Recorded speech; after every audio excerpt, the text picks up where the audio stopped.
Committee will be in order.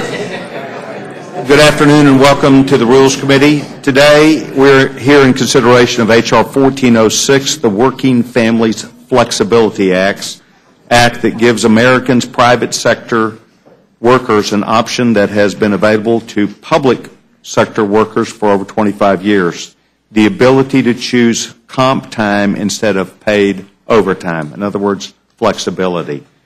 As the father of several boys, I understand the flexibility that families require to balance their time effectively, and that's why we are pleased to be here today and why I am a co-sponsor and support the work that my friend from Alabama, Congresswoman Martha Roby, and the Education Workforce Committee have done on this very important bill.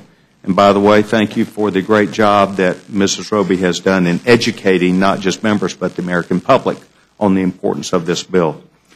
We're here today to provide more flexibility to working Americans and their families so that they can better manage and balance the demand of family and the workplace time that they have. The bill keeps long-standing worker protections in place and simply says that if a worker determines that he or she would prefer to convert overtime hours into paid time off, he or she would be able to at least be able to negotiate to do that. And I think it's important that we consider this legislation. I consider it groundbreaking. I spent 16 years in the free enterprise system and found this during my time of working to be an option that would be available to an employee who, in some instances, valued time off more important than getting paid, because time off means that then they could pick and choose, work with their employer on the options and availabilities to do that and make that happen.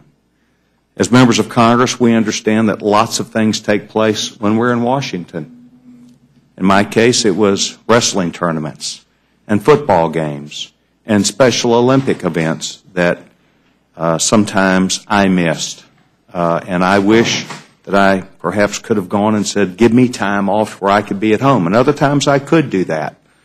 But it is important that employees have the flexibility, that they have an employer who would understand the opportunity and perhaps take that into consideration. And so I think what you're doing today with us as the lead sponsor of this important piece of legislation, Mrs. Roby, is outstanding.